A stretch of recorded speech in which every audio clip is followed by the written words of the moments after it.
Ava Johnson, a seasoned CIA operative with years of experience in counterterrorism and covert operations, was known for her razor-sharp instincts and unwavering resolve.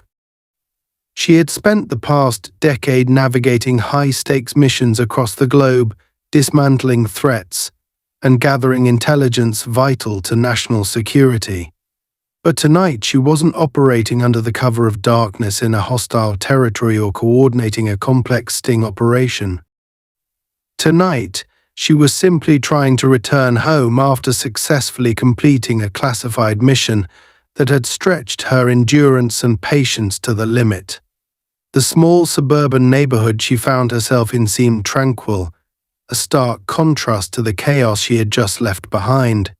Yet, her trained mind never allowed her to completely relax. Even here, her instincts warned her to stay alert, to be aware of her surroundings. Ava wasn't dressed to stand out. Wearing a simple leather jacket, dark jeans, and sneakers, she appeared like any other resident of the area. Her car, a mid-range sedan that wouldn't draw attention, was parked a block away. She had stopped at a local convenience store to pick up a bottle of water and a snack, an ordinary task that felt almost surreal given the events of the past 48 hours. The fluorescent lights inside the store flickered slightly, casting a faint hum over the quiet chatter of the cashier and a couple of customers. Ava moved with precision, grabbing her items quickly and heading toward the counter. She was tired, her body yearning for rest, but her mind remained sharp, constantly scanning for anything out of the ordinary. As she paid for her purchases, she felt a prickling at the back of her neck, a sensation she had learned never to ignore. Glancing sideways, she noticed a police officer, tall and broad-shouldered, entering the store. His uniform was crisp, his badge gleaming under the store's harsh lighting. His name tag read Officer Dan Marshall. He moved with the kind of authority that bordered on arrogance, his eyes scanning the room before landing on Ava. For a split second, their gazes locked. Ava's heart rate remained steady, but she didn't like the look in his eyes. It wasn't the usual casual glance of someone acknowledging another person's presence. It was sharp, scrutinizing, and laced with something she couldn't quite put her finger on yet. She broke eye contact first, turning back to the cashier and thanking him as she collected her change. Marshall watched her closely, his mind already working overtime. The neighborhood was predominantly white, and while he wouldn't openly admit it, he had always harbored a deep-seated suspicion toward anyone who didn't fit in. Seeing Ava, a black woman with a calm but confident demeanor, immediately put him on edge. "What's she doing here?" he thought. "She doesn't look like she's from around here." His eyes narrowed as he noticed the faint outline of something in her jacket pocket. It could have been a phone or nothing at all, but to Marshall, it was enough to ignite his suspicions. He prided himself on his gut instinct, which had been nothing more than a convenient excuse for his unchecked biases. Tonight, Ava was about to become his target. Ava exited the store and headed toward her car, keeping her pace steady but purposeful. She felt the officer's eyes on her as she walked, and her instincts were now on high alert. She wasn't carrying anything that could compromise her mission, but the nature of her work made her inherently cautious. She reached her car and unlocked it with a click of her key fob, sliding into the driver's seat and placing the bag of items on the passenger side. Before she could start the engine, a sudden beam of headlights illuminated her rearview mirror. A patrol car had pulled up behind her, blocking her exit. Ava sighed internally. She hadn't done anything to warrant attention, and this felt more like a deliberate provocation than a routine check. Stepping out of the patrol car, Marshall adjusted his utility belt and approached Ava's window with deliberate slowness, his flashlight in hand. The beam of light shone directly into her face as she rolled down the window. He didn't even bother with a polite introduction. "Evening," he said curtly, his tone already carrying an air of condescension. "Mind telling me what you're doing in this area?" Ava remained calm, her expression neutral. "Just picking up a few things from the store and heading home," she replied, her voice steady. She didn't offer any additional information, knowing from experience that over-explaining often made things worse in these situations. Marshall's eyes flicked to the interior of her car, scanning the seats and the dashboard. "This your car?" he asked, his tone making it clear that he doubted it. "Yes," Ava replied, keeping her answers short and direct. She wasn't going to give him any ammunition to escalate the situation further. Still, she couldn't ignore the growing tension in the air. Marshall's demeanor wasn't that of an officer conducting a routine stop. It was of someone looking for a reason to assert control. "License and registration," he demanded, the flashlight still pointed directly at her face. Ava complied, reaching into her glove compartment and pulling out the documents. She moved slowly, deliberately, ensuring her actions couldn't be misconstrued. As she handed over the paperwork, she noticed the faint smirk on Marshall's face, as though he had already decided she was guilty of something. Marshall took the documents and stepped back toward his patrol car, leaving Ava to sit in silence. She could see him through her side mirror, talking into his radio and typing something into the onboard computer. The minutes dragged on and Ava's patience began to thin. She knew she had done nothing wrong, but she also knew that confrontations like this rarely ended quickly or cleanly. Her mind raced through her options. Should she reveal her CIA credentials? No, that was a last resort. Drawing attention to her position could jeopardize not only her safety but also the integrity of the mission she had just completed. Marshall returned, his expression unreadable. He handed back her license but held onto the registration. "Mind stepping out of the car?" he asked, though it wasn't a request. Ava's jaw tightened, but she masked her irritation. "Is there a problem, officer?" she asked, her voice maintaining its calm edge. "Just routine," he replied, but his tone betrayed him. "This wasn't routine. This was personal." Ava could see it in his eyes, the need to assert dominance, to flex his authority. She took a deep breath, unbuckled her seatbelt, and stepped out of the car. Her movements were controlled, almost graceful, as she faced Marshall under the harsh glare of his flashlight. Marshall stepped closer, invading her personal space. He was taller than her by several inches, but Ava's presence was unshaken. "You're acting awfully calm for someone being questioned by the police," he said, his voice low and accusatory. "I have no reason to be anything but calm," Ava replied evenly. "I haven't done anything wrong." Her composure only seemed to aggravate him further. Marshall took another step closer, his hand resting on the holster of his gun. Ava's instincts screamed at her to be ready, to prepare for the worst. She had seen men like him before, men who let their egos and biases dictate their actions. She wasn't going to let him control the narrative, but she also wasn't going to make the first move. This was a game of patience, and she was far better at it than he could ever be. Ava stood calmly on the side of the road, the cool night air brushing against her face as Officer Marshall continued to loom over her. His posture radiated tension and aggression, his hand still resting near the holster of his gun, as though he was expecting her to lash out. But Ava wasn't an ordinary civilian. She wasn't going to play into his expectations or make a move that could give him the justification he seemed to be looking for. Years of training in high-pressure situations had taught her to read people, and she could see right through him. Marshall wasn't operating from a place of duty, he was operating from a place of misplaced pride and unchecked prejudice. "What's in your jacket pocket?" Marshall asked, his voice sharp and demanding. The question caught Ava slightly off guard, but her face remained an unreadable mask. My phone, she replied simply, her tone steady. She didn't move to show him or confirm. She knew better than to make sudden movements around a man who was clearly looking for a reason to escalate the situation. Marshall narrowed his eyes, clearly unsatisfied with her answer. You mind pulling it out? Nice and slow. Ava sighed internally, knowing exactly where this was going. She moved deliberately, her hands visible at all times, and retrieved her phone from the inside pocket of her jacket. It was a sleek, unassuming device, nothing that should have raised suspicion, but Marshall wasn't interested in logic.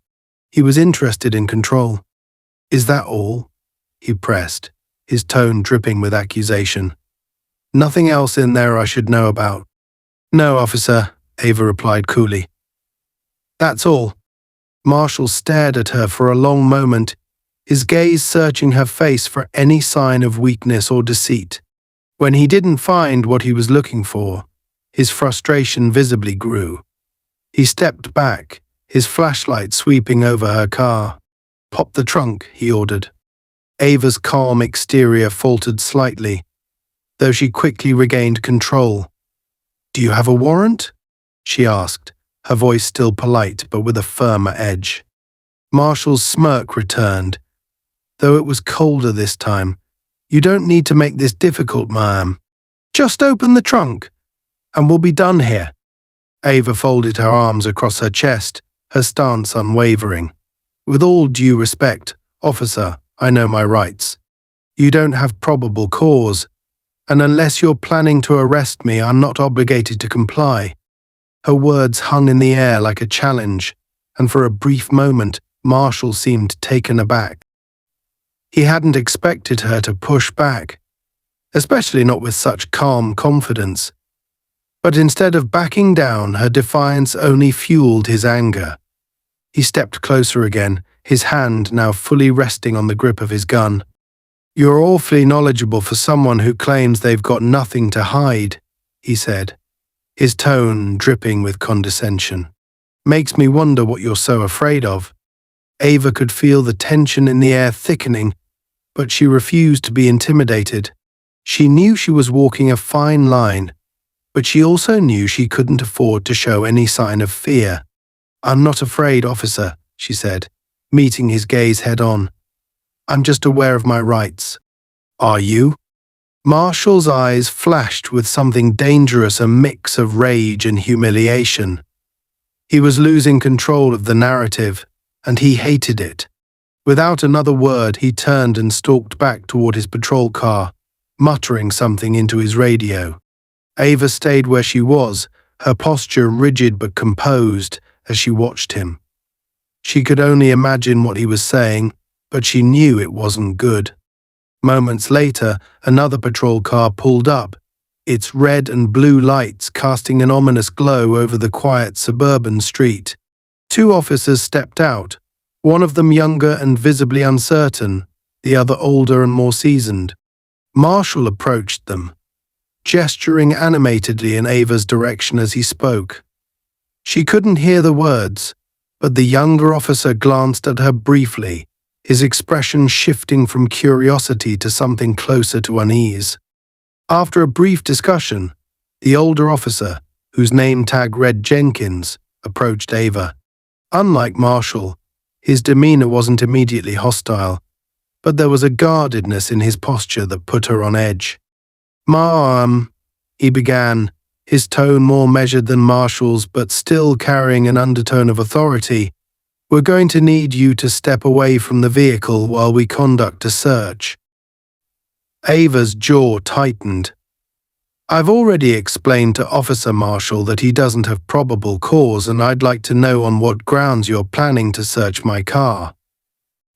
Jenkins hesitated, glancing back at Marshall, who was standing a few feet away with his arms crossed and a triumphant look on his face.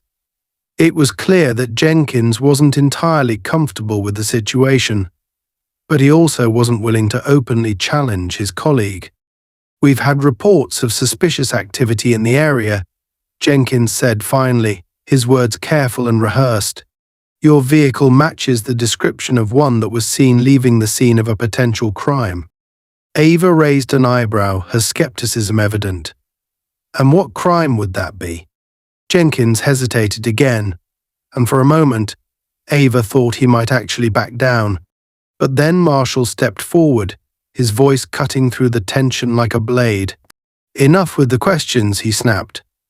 You're not in a position to make demands. Now step aside, or we'll do this the hard way. Ava turned her attention back to Marshall, her expression hardening. She had been patient, cooperative even, but his tone and his blatant disregard for protocol were pushing her to her limit. She knew she couldn't afford to escalate the situation further, but she also couldn't let them trample over her rights without consequence. Fine, she said, stepping away from the car. But I want it on record that this is an unlawful search. Marshall's smirk widened. Noted, he said, his tone mocking as he moved toward the car. Ava stood silently as Marshall and Jenkins began searching her vehicle, her mind racing through her options. She knew they wouldn't find anything incriminating, but the very act of the search felt like a violation. It wasn't just about her car or her rights. It was about the principle of the matter. Men like Marshall thrived on the power they held over others, and she couldn't let him think he had won. The younger officer, who had remained silent up until now, finally spoke. "Ma'am, do you mind telling us where you're coming from?" he asked, his tone tentative. Ava turned to him, her expression softening slightly. She could see the unease in his eyes, the faint flicker of doubt that suggested he wasn't entirely comfortable with the situation. "Just running errands," she replied simply. "Nothing more." The officer nodded, but before he could say anything further, Marshall emerged from her car holding a small black device. His expression was triumphant as he held it up for everyone to see. "What's this?" he demanded. Ava's stomach tightened as she recognized the device's secured transmitter used to relay sensitive information. It was part of her mission. And while it wasn't illegal, it was certainly not something she wanted falling into the wrong hands. "It's a personal item," she said carefully, keeping her tone neutral. "Nothing that concerns you." Marshall's smirk returned, more smug than ever. "We'll see about that," he said, turning the device over in his hands. "Looks suspicious to me." Ava could feel the situation spiraling further out of control, and she knew she needed to act quickly. She couldn't let them take the device or use it as an excuse to detain her further. Taking a deep breath, she squared her shoulders and prepared to do what she did best: take control of the narrative before it was too late.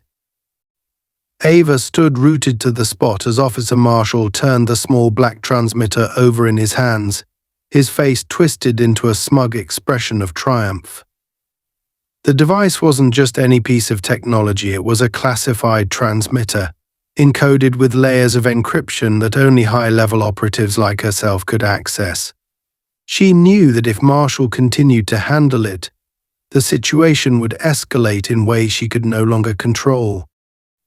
The transmitter wasn't something she could easily explain away, nor was it something she could let slip into the hands of someone so reckless and prejudiced.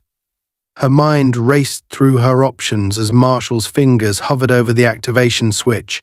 He had no idea what he was holding, and that ignorance was more dangerous than anything else in the moment. "What exactly is this, ma'am?"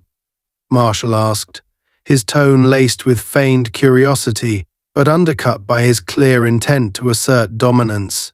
He glanced at her, his eyes narrowing as if daring her to come up with a plausible explanation. "Some kind of fancy gadget. Doesn't look like something the average person would carry around." "It's private property," Ava replied, her voice calm but firm. She kept her gaze locked on his, refusing to give him the satisfaction of showing fear or hesitation. "And it's not something you're authorized to handle."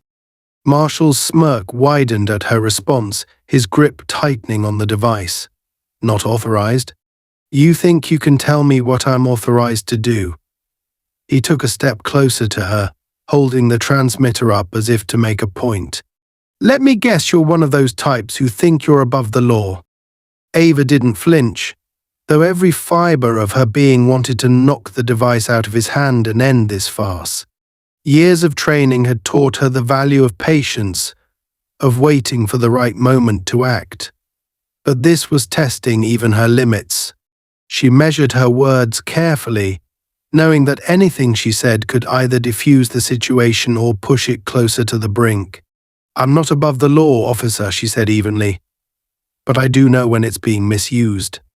Her statement hit its mark, and she saw the flicker of anger flash across Marshall's face. He wasn't used to being challenged, least of all by someone who wasn't visibly intimidated by him. He turned to the other officers, holding the device out for them to see. What do you make of this? He asked, his voice louder now, clearly performing for an audience. Doesn't look like your average cell phone, does it? Officer Jenkins, the older and seemingly more level-headed of the two other officers, stepped forward to examine the device. He looked at Ava, his brow furrowed in concern. Ma'am, I think it would be best if you explained what this is, he said, his tone far less confrontational than Marshall's but still carrying a note of suspicion. Ava met Jenkins's gaze, assessing him quickly. He didn't seem as hot-headed or biased as Marshall, but he also didn't appear willing to defy his colleague outright. She could use that to her advantage. It's a secure communication device, she said, her tone steady but with a deliberate vagueness. Nothing illegal, I assure you. It's for work. Work, Marshall interrupted, his voice dripping with sarcasm. And what kind of work requires a gadget like this? You a spy or something? He laughed at his own comment, but there was an undercurrent of menace in his tone that made it clear he wasn't joking. Maybe you're up to something you shouldn't be, and that's why you're so calm right now. Ava's patience was wearing thin, but she forced herself to remain composed. I'm not obligated to answer that, she said, her voice still measured but with a sharper edge now. What I am obligated to do is inform you that mishandling that device could have serious consequences for you and for others. Her words seemed to unsettle Jenkins, who glanced at Marshall as if silently questioning the wisdom of continuing to escalate the situation. But Marshall was too far gone, his ego driving him to push harder. He took another step toward Ava, closing the gap between them until he was uncomfortably close. You think you can intimidate me with your fancy words? He sneered. You're in my jurisdiction now, lady, and you'll do as I say. Ava held her ground, her expression unyielding. She was calculating her next move when Marshall suddenly raised the transmitter, his thumb hovering dangerously close to the activation button. The sight sent a jolt of alarm through her. He didn't know what he was doing, but if he accidentally triggered the device, the encrypted contents could become corrupted or worse. The signal it emitted could draw unwanted attention to her location. Don't, she said sharply, her calm demeanor finally giving way to urgency. She stepped forward, her hand instinctively reaching out, though she stopped herself short of making contact. I'm warning you, officer. That's not a toy. Marshall froze for a moment, clearly caught off guard by the shift in her tone.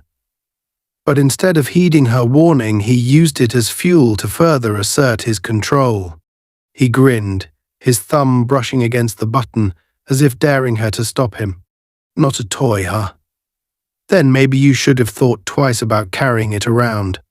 Put it down, Ava said, her voice now commanding.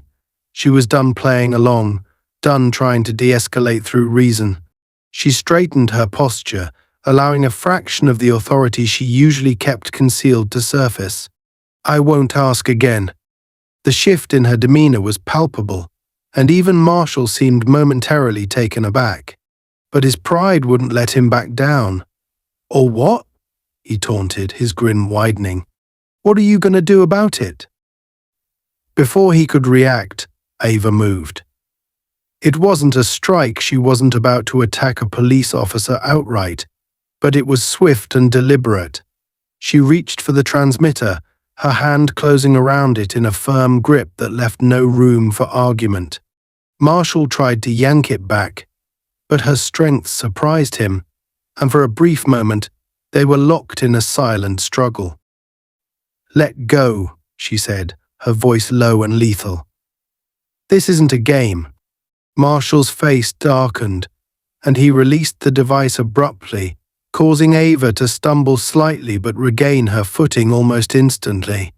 The tension in the air was electric, the other officers watching with a mix of shock and uncertainty.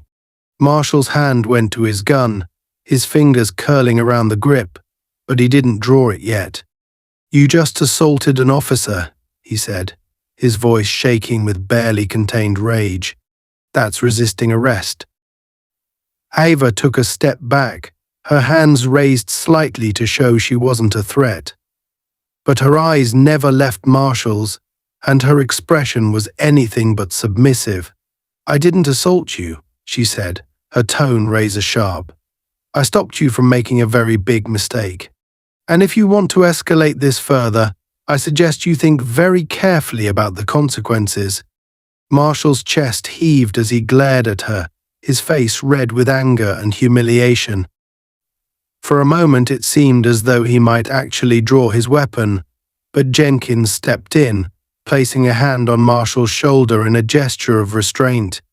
"Dan," Jenkins said quietly, his voice firm but calm. "That's enough." Marshall turned to Jenkins, his expression incredulous. "You're taking her side," he demanded, his voice rising. "You saw what she just did." "I saw her stop you from doing something reckless," Jenkins replied evenly. "And I think we need to take a step back before this gets out of hand." Ava watched the exchange carefully, her adrenaline still coursing through her veins. She knew she had pushed the situation to its breaking point, but she also knew it had been necessary. Marshall wasn't going to back down on his own, and Jenkins was her best chance at diffusing the immediate threat. "Officer Jenkins," she said, addressing him directly for the first time, "you seem like someone who values protocol.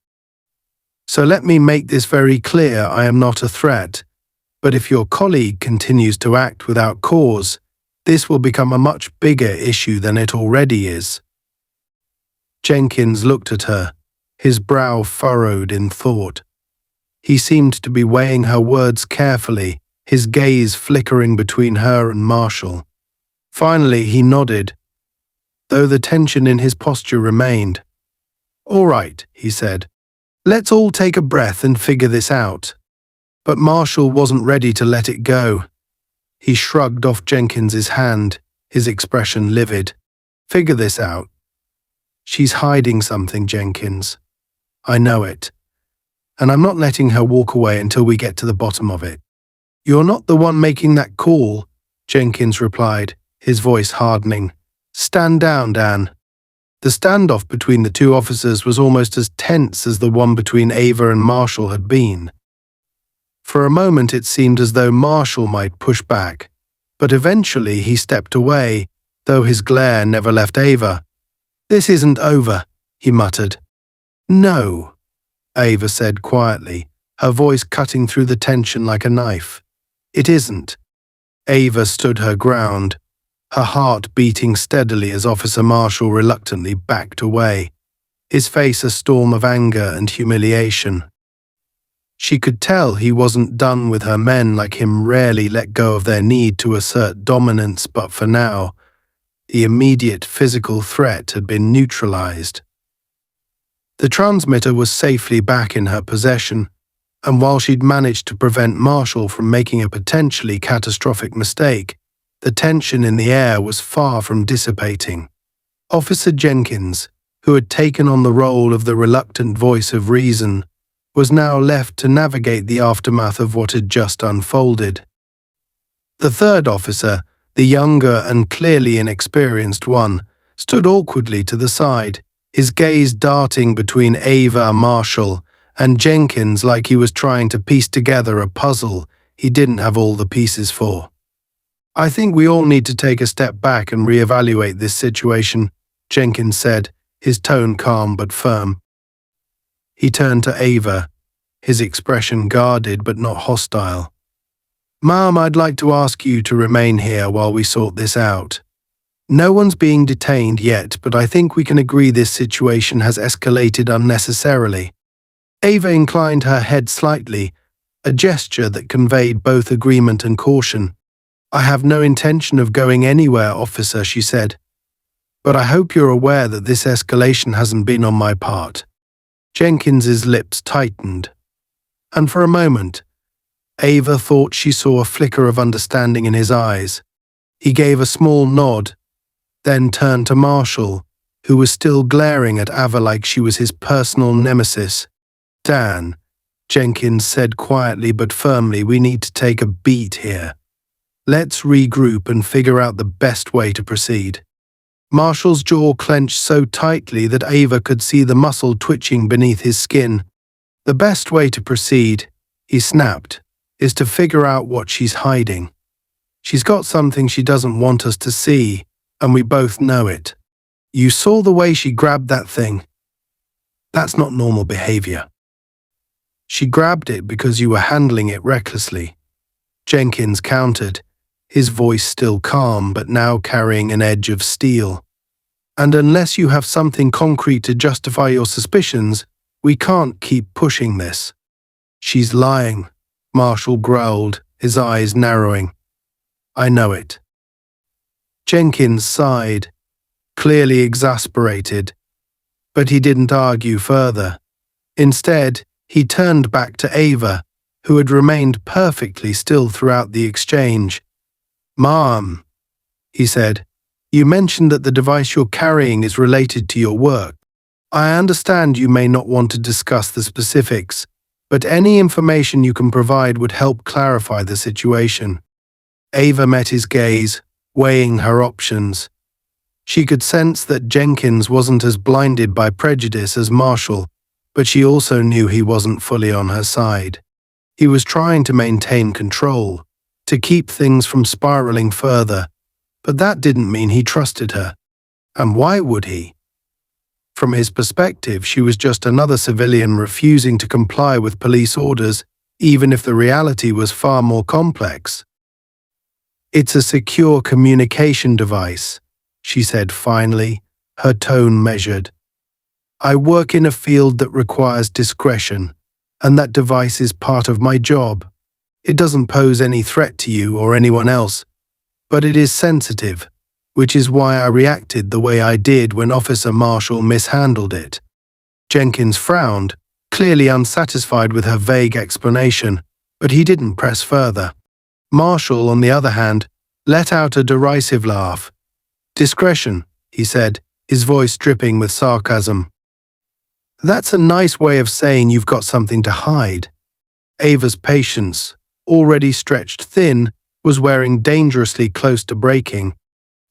She took a slow breath, forcing herself to maintain her composure. "I've already explained myself, officer," she said, her voice sharp but controlled. "If that's not enough for you, then perhaps you should consider why you're so determined to see me as a threat." The barb hit its mark, and Marshall's face darkened with fury. He took a step toward her, but Jenkins intercepted him, placing a hand on his chest to stop him. "That's enough," Jenkins said firmly. "We're not doing this." For a moment it seemed as though Marshall might push past him, but then he stopped, his hands balling into fists at his sides. He turned away, muttering something under his breath that Ava couldn't make out but could guess wasn't flattering. Jenkins watched him for a moment, then turned back to Ava, his expression carefully neutral. "I'm going to need you to stay here while we run some checks," he said. "I understand your frustration, but we need to make sure everything is above board." I hope you can understand that. Ava nodded, though her mind was already racing. Take all the time you need, she said, her tone even. I'll be here. Jenkins gave her a small nod, then motioned for the younger officer to follow him as he walked back to the patrol car. Marshall remained where he was, his back to Ava, but she could feel the waves of hostility radiating off him. She turned her attention back to the patrol car, watching as Jenkins and the younger officer spoke in hushed tones. She couldn't hear what they were saying, but she could see the tension in Jenkins's posture and the uncertainty in the younger officer's movements. It was clear that not everyone on the scene was on the same page. As they spoke, Ava's mind shifted to the transmitter in her pocket. She had managed to reclaim it, but the device was still a liability. If this situation dragged on much longer, there was a real risk that its presence would raise more questions than she could afford to answer. And if the wrong people got involved, whether it was Marshall escalating things further or someone higher up the chain deciding to intervene, it could compromise not only her mission but her safety as well. Her hand brushed against the transmitter through the fabric of her jacket, and she considered her options.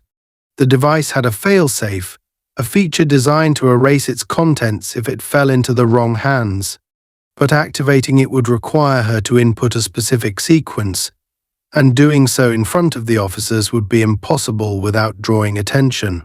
She needed a distraction, something that would give her the time and space to act without arousing suspicion. Her thoughts were interrupted by the sound of raised voices. She looked up to see Marshall and Jenkins arguing near the patrol car, their body language tense and aggressive. The younger officer stood off to the side, clearly uncomfortable but not intervening. Ava couldn't make out their words, but she could tell from Jenkins's expression that he was reaching the end of his patience. The argument escalated, and then, to Ava's surprise, Jenkins turned and started walking back toward her. Marshall followed a step behind, his face set in a scowl. Jenkins stopped a few feet away from Ava, his expression carefully composed, but she could see the frustration in his eyes. "Ma'am," he said, his tone more clipped now, "I'm going to have to ask you to hand over the device for further inspection. This isn't a request. We need to confirm that it doesn't pose a risk." Ava's jaw tightened. She had been expecting this, but that didn't make it any less infuriating. "And what grounds do you have for confiscating my property?" she asked, her voice calm but edged with steel. "I've already explained what it is and why it's important. Unless you have probable cause to believe I've committed a crime, I suggest you reconsider." Jenkins's expression hardened. "We're past the point of probable cause," he said. "This situation has escalated, and I need to ensure the safety of everyone involved. Now, please hand over the device." Ava's mind raced. She could see the determination in Jenkins's eyes and the simmering rage in Marshall's. They weren't going to back down. And if she continued to resist, things would only get worse. But giving up the transmitter wasn't an option, not without jeopardizing everything she had worked for. She took a deep breath, her hand moving to her pocket. "All right," she said, her tone measured. "But I need you to understand that mishandling this device could have serious consequences." Jenkins nodded, though his expression remained guarded. "Understood." Ava pulled the transmitter from her pocket, holding it out with deliberate slowness. As Jenkins reached for it, she made her move. With a flick of her wrist, she activated the device's failsafe, inputting the sequence in one fluid motion before handing it over. The transmitter emitted a soft beep, its internal systems already working to wipe its contents. Jenkins took the device, his brow furrowing as he examined it. "What did you just do?" he asked, his tone sharp. "Secured it," Ava replied simply. "You wanted to make sure it wasn't a threat. Now it isn't." Jenkins's expression darkened. But before he could respond, the transmitter emitted another beep, louder this time. Marshall, who had been standing a few feet away, stepped forward, his hand on his gun. "What the hell is that?" he demanded. Ava didn't flinch. "It's just completing its protocol," she said. "Nothing to worry about." But the tension in the air said otherwise. Jenkins turned the transmitter over in his hands, his frown deepening. "Dan," he said, his voice tight, "step back." Marshall ignored him, his eyes locked on Ava. "What did you do?" he hissed. "What's it doing?"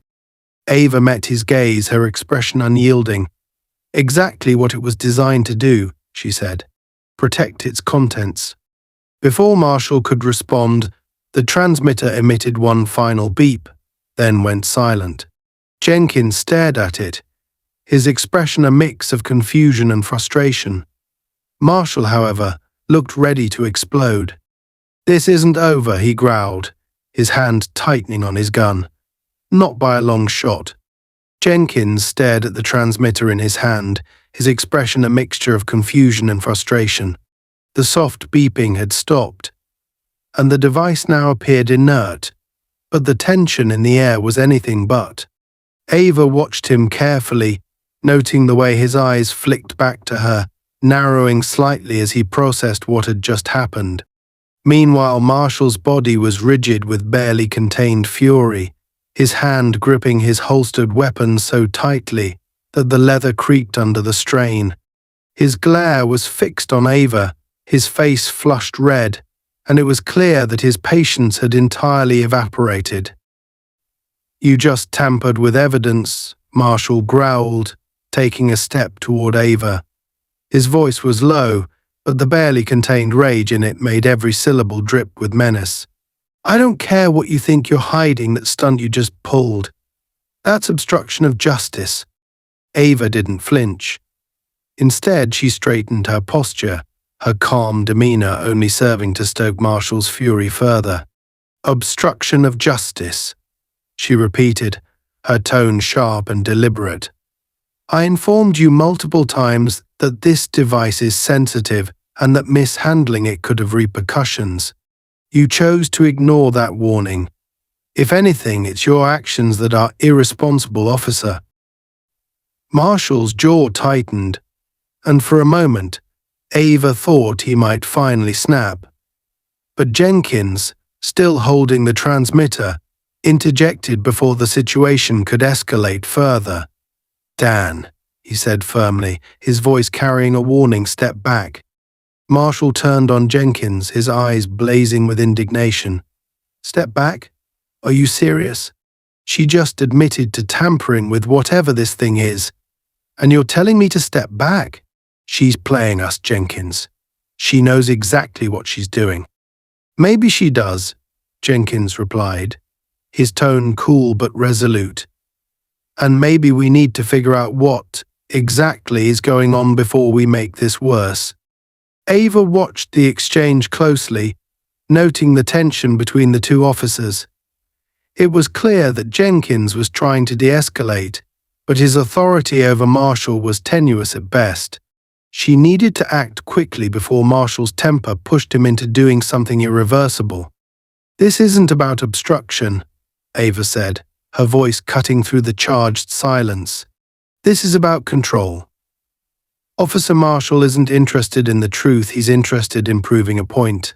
And if you let him keep escalating this, the consequences won't just fall on me. They'll fall on your entire department." Jenkins turned to her, his expression tightening. "Is that a threat?" he asked, his voice cautious but laced with suspicion. "No," Ava replied, meeting his gaze evenly. "It's a reality. You think I'm some random person you can intimidate into compliance, but I've been more than patient, more than cooperative. If this continues, you'll be forcing my hand, and you don't want that." Marshall let out a sharp, derisive laugh. "Forcing your hand? You hear that, Jenkins? She thinks she's got leverage.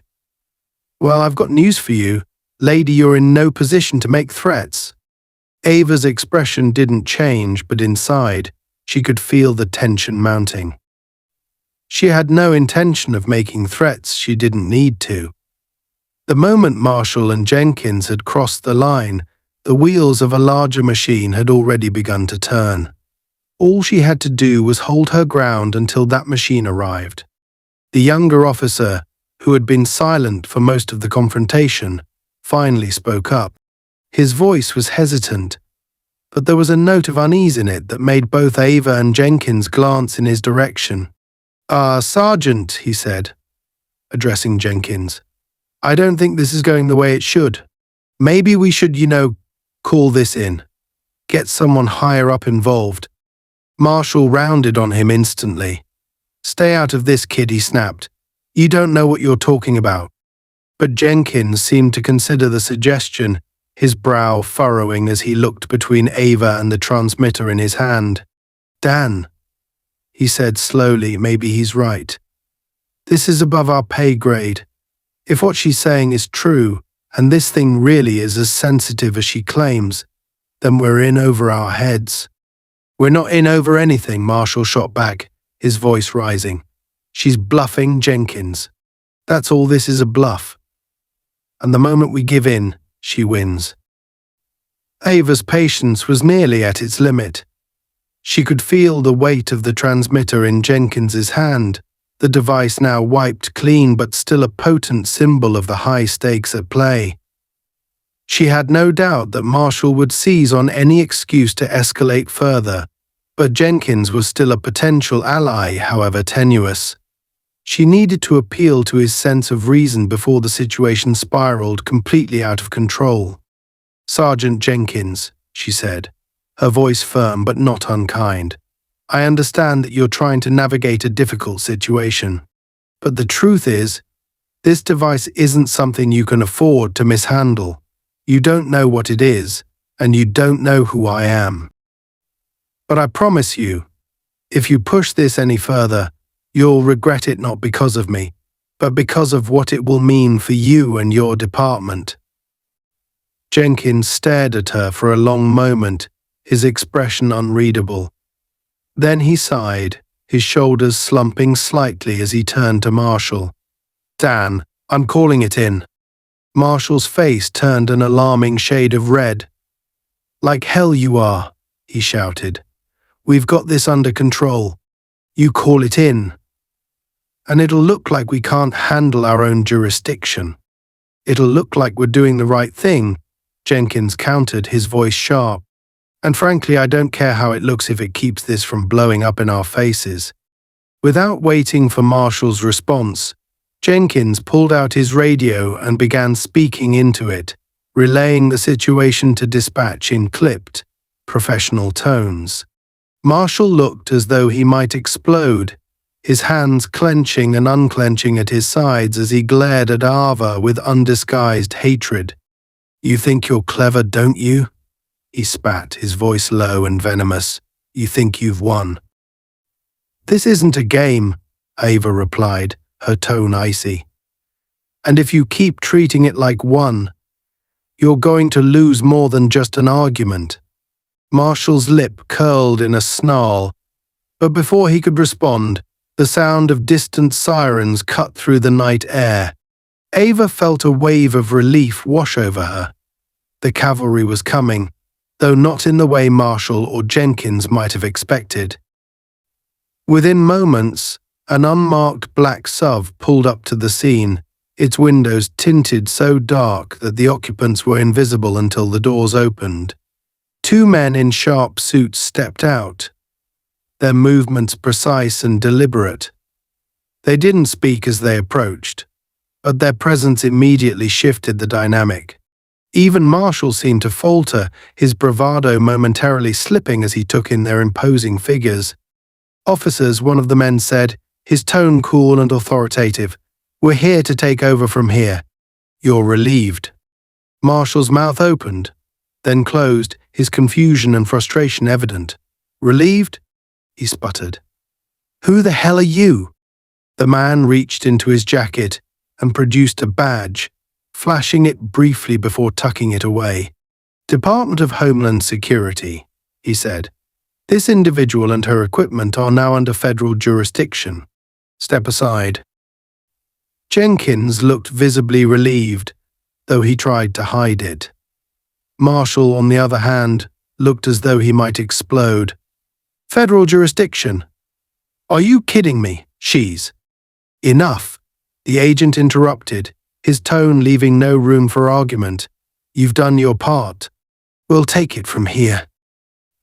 Marshall's face turned a deeper shade of red, but he didn't argue further. He stepped back, his fists clenched at his sides, as the agents turned their attention to Ava.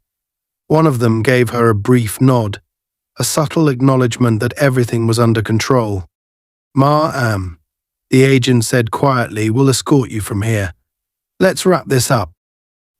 Ava nodded, her relief tempered by the lingering tension in the air. She stepped toward the SUV, ignoring the burning glare she could feel from Marshall as she walked past him. The agents flanked her, their presence a silent but unmistakable statement. The situation was no longer in local hands. As the SUV pulled away, Ava allowed herself a brief glance back at the scene. Marshall was still standing there, his posture stiff with rage, while Jenkins looked as though he'd just narrowly avoided a disaster. The younger officer stood awkwardly to the side, his expression unreadable. Ava turned her attention forward, her mind already shifting to the next steps. The transmitter was secure, the situation had been contained, and she had managed to maintain her composure throughout. But she knew this wasn't over, not for her, and certainly not for Marshall. Men like him rarely let go of their grudges. And while he might not have the power to come after her directly, she had no doubt that he would try to make someone pay for the humiliation he'd just endured. For now, though, she allowed herself a small moment of satisfaction.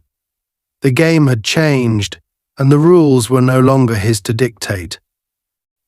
As the black SUV sped away from the scene, Ava allowed herself a moment of reflection, the tension in her shoulders slowly easing. She knew the immediate danger had been neutralized, but the events of the night were far from over. The transmitter's failsafe had been successfully activated, erasing any sensitive data that might have compromised her mission, but the encounter with Officer Marshall and his unchecked aggression lingered in her mind. She had encountered men like him before, men who thrived on power and used their positions to impose their will, no matter the consequences. But this time was different. This time he had overreached, and Ava wasn't about to let it go unnoticed. The agent seated beside her, a silent and imposing figure with a calm demeanor, finally broke the silence. "You handled that well," he said, his voice low and measured. "Most people would have cracked under that kind of pressure." Ava turned her head slightly, her expression unreadable. "I don't crack," she said simply. "But this isn't over. That Officer Marshall, he's a loose cannon. If we don't do something about him, he's going to hurt someone else." The agent nodded, his gaze steady. "We're already on it. His actions tonight won't go unanswered. We've got everything we need to make sure this doesn't disappear into the system." Ava knew what he meant. The federal presence at the scene had served multiple purposes: to extract her safely, to retrieve the transmitter, and to ensure that the incident was documented from start to finish. The agents had been recording everything from the moment they arrived, capturing not only Marshall's behavior, but also the dynamics within the local police department. It was a calculated move, one that Ava appreciated but also found unsettling. While the situation was now firmly in the hands of higher authorities, she couldn't shake the feeling that Marshall's arrogance and aggression would make him a difficult opponent to silence. The SUV came to a stop outside a secure federal facility, its nondescript exterior blending seamlessly into the industrial surroundings. The agents escorted Ava inside, bypassing multiple security checkpoints, until they reached a conference room deep within the building. The space was sparsely furnished, with a long table, a few chairs, and a large monitor mounted on the wall. A man in a crisp suit and a demeanor that screamed authority was already waiting for them. "Agent Johnson," he said, rising to his feet as Ava entered. His voice was calm but carried an undeniable weight. "You've had quite the evening." "More eventful than I planned," Ava replied, her tone even. She took a seat across from him, her sharp eyes assessing his every movement. "What's the status on Marshall?" The man, whose badge identified him as Director Kane, leaned back in his chair. "We've already initiated a full review of his actions tonight. Body cam footage, witness statements, the works. His aggression and misconduct are undeniable, and his colleagues' responses or lack thereof speak volumes. Marshall has a history of complaints, but this incident will be the tipping point." Ava folded her arms across her chest, her posture relaxed but her eyes steely. Complaints don't mean much if no one acts on them. "What's your plan to make sure this doesn't get swept under the rug?" Kane's expression didn't waver. Marshall's behavior tonight wasn't just a violation of protocol, it was a blatant abuse of power. "We've already flagged the department for an internal investigation, and we're coordinating with the DOI to ensure accountability. But there's more at play here than just one bad cop." Ava raised an eyebrow. "Meaning?" "Meaning," Kane said, his voice lowering slightly, "that this isn't an isolated case. Marshall's department has a pattern of systemic issues, and his actions tonight are just the latest symptom of a much larger problem. This is an opportunity to address those issues head-on, but it's going to require more than just disciplinary action against one officer." Ava nodded slowly, her mind turning over the implications of his words. She had suspected as much. Marshall's behavior, while extreme, wasn't entirely unique. He was a product of a broken system, one that enabled and even rewarded the kind of unchecked power he wielded so recklessly. But knowing that didn't make her any less determined to see him face the consequences of his actions. "And what about me?" she asked. "I was the target of his aggression. I won't let this slide without a fight." "You won't have to," Kane assured her. "Your role in this is clear. You handled yourself with professionalism and restraint, even under extreme provocation. We'll make sure your account is part of the official record. And if Marshall or anyone else tries to retaliate, they'll be answering to us." Ava's gaze sharpened. "Retaliation isn't my concern," she said. "Justice is. I don't want this to end with a slap on the wrist or a quiet reassignment. Men like Marshall thrive because they believe they're untouchable. It's time to prove them wrong." Kane nodded, his expression unreadable. "Understood. And you'll have our full support." The conversation shifted to logistics, with Kane and the agents outlining the steps that would be taken to hold Marshall accountable and address the broader issues within his department.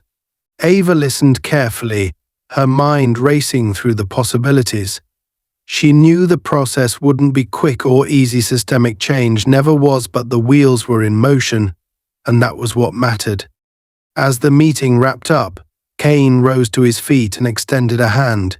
"You've done your part, Agent Johnson. Now let us handle the rest." Ava shook his hand, her grip firm.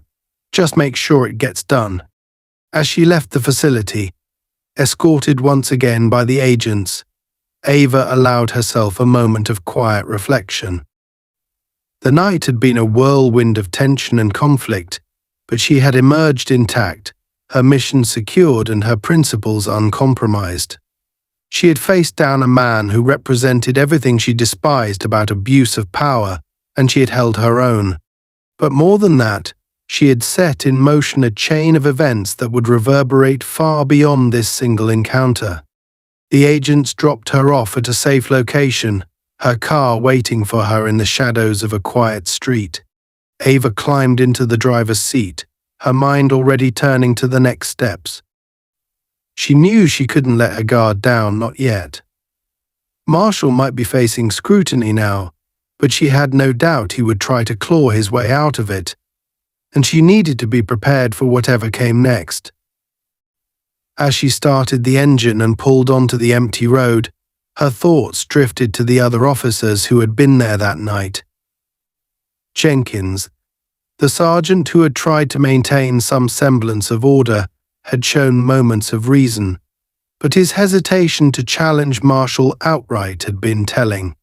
And the younger officer, clearly inexperienced and unsure of how to handle the situation, had been little more than a bystander. They were both products of the same system that had enabled Marshall, and while they weren't as culpable, they weren't entirely blameless either. Ava's grip tightened on the steering wheel as she drove through the quiet streets.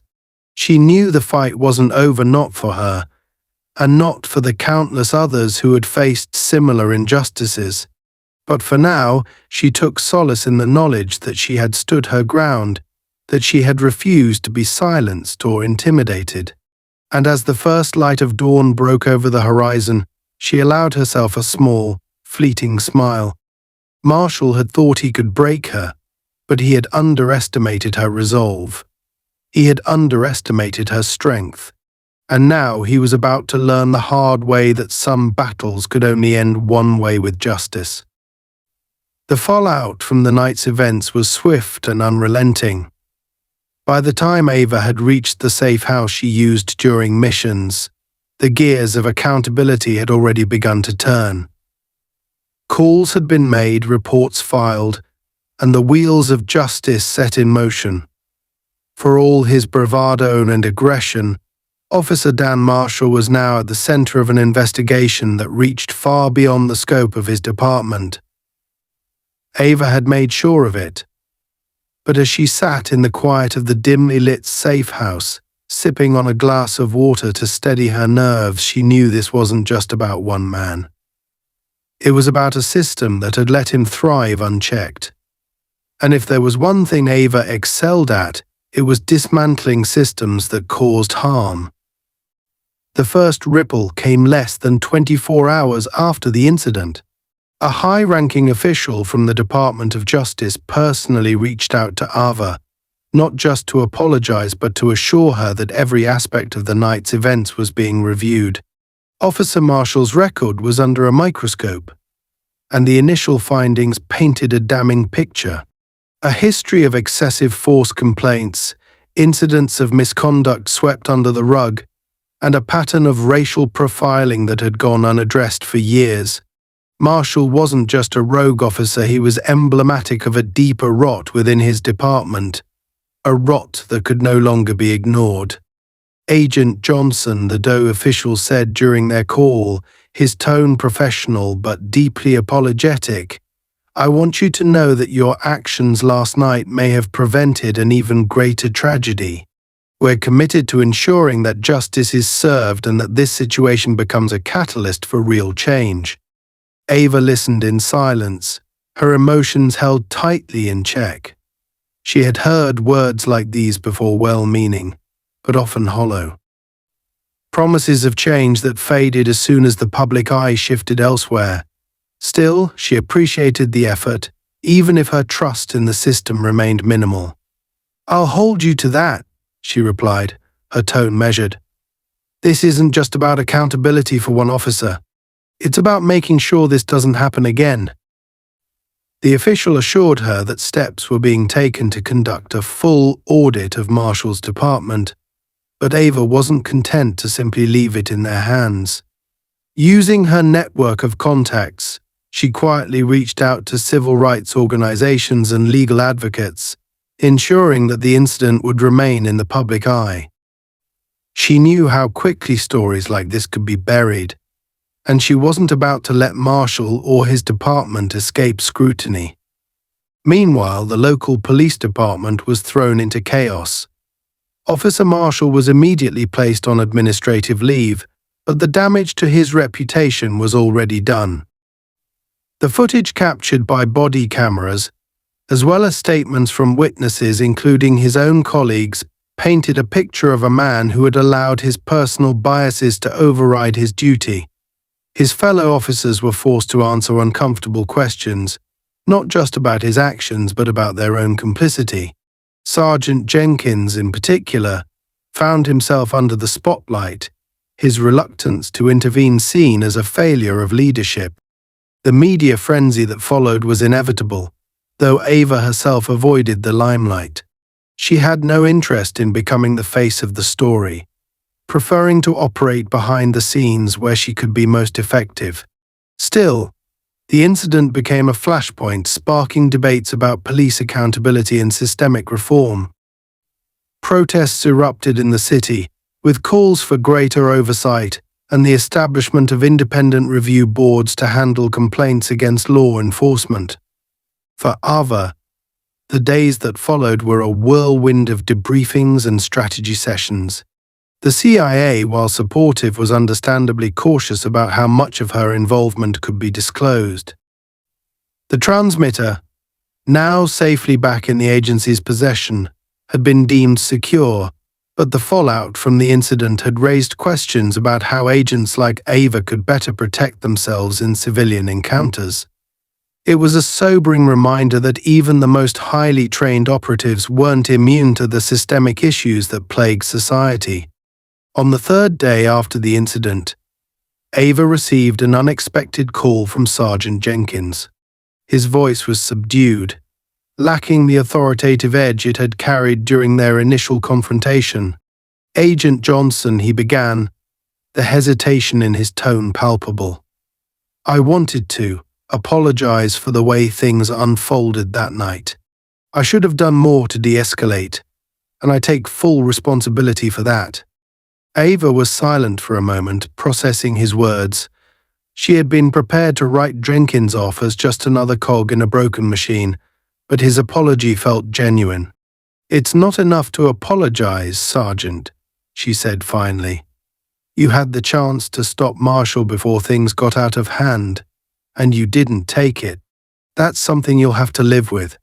"I know," Jenkins replied, his voice heavy. "I've already submitted my resignation. I can't, in good conscience, stay in a system that enables people like him." The admission caught Ava off guard. She had expected excuses, deflection, but not this. "Resigning doesn't fix the problem," she said. "If you want to make a difference, stay. Use your position to push for change. Walking away might feel like the right thing to do, but it won't help the people who come after me." Jenkins was quiet for a long time before he finally spoke again. "I'll think about it," he said. "For what it's worth, I'm sorry.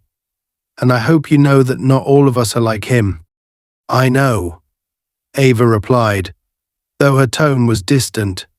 She ended the call shortly after, her mind already moving to the next steps. By the end of the week, the investigation into Marshall's actions had expanded to include his entire department.